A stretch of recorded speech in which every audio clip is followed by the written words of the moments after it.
Hey everyone, here's a quick demo of Bluebeam Revu for the iPad. Once you've paid for and downloaded the app from the iTunes App Store, go ahead and log in.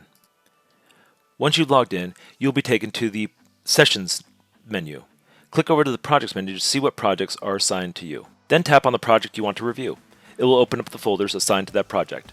Tap on the folder to get to the PDF plans. And here you'll find all the PDFs in that folder.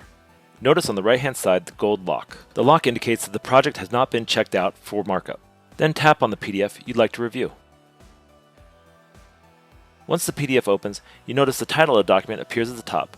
In this case, it is Tesla Solar, and the lock still indicates that it is not checked out. The arrows at the top of the document let you flip between pages, and all your tools can be accessed from the tool icon in the upper right.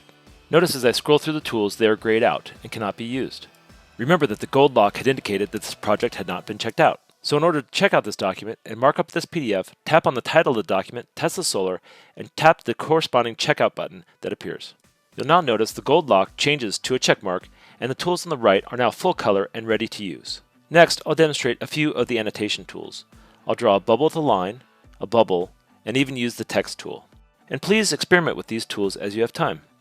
If you have used the desktop version of Revu, these tools might take a bit of getting used to, as now you'll be touching and dragging rather than clicking and dragging for the tool. And here I'll demonstrate how to move the cloud that I just drew. You tap and hold on that object and then drag it to the location you want to move it. This takes a bit of getting used to. And here I'll demonstrate the text tool. As I finish typing, you'll notice I'll try and move the box to the white space so the text is easier to read. However, I only end up resizing it multiple times. Finally, I drag and hold correctly and drag it over to the white space. Next, let me demonstrate a few of the tools. I'll use the cloud with the text box and type a sample correction. Then I'll attempt to adjust the text box and move it around the cloud to the white space. You'll notice I fail at this attempt and again adjust the text box. Keep practicing with these tools and pretty soon they'll become easy. Next, I'll use the text tool to type a sample correction. Once I get this correction written, I realize I want to adjust the font size of this text. So I click on the gear icon in the lower right-hand portion of the screen. That changes my right toolbar so I can adjust the line weights, font sizes, font colors, and anything else.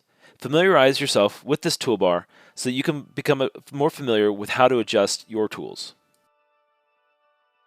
Once you are done making adjustments, click on the A in the lower right-hand corner to go back to your normal toolbar. Next, let's talk about the markup list in the bottom portion of the screen. When I tap on the blue handle, the markup list appears.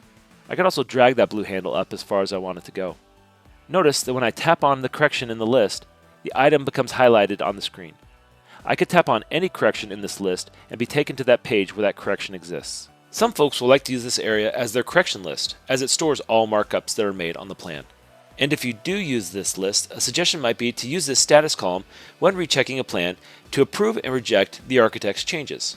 To engage this feature, double tap on the correction line under the status column for which you'd like to add a note about accepting or rejecting this correction. And when you're done with this correction list area, feel free to tap on the blue handle at the top to slide it back to the bottom of the screen. For a final example, I'll go back to my Tesla plan and show you how to save changes and check the plan back into the server. If at any time you want to close the document, undo all your markups, and not save the document, feel free to click on the red X. Otherwise, click on the green check to save your changes. And finally, let's check the document back into the server. To do this, tap and hold on the file name at the top of the screen. This will engage a drop-down menu where you'll be able to click the check-in button. If you have any unsaved changes, a dialog box will appear to either save or discard those changes.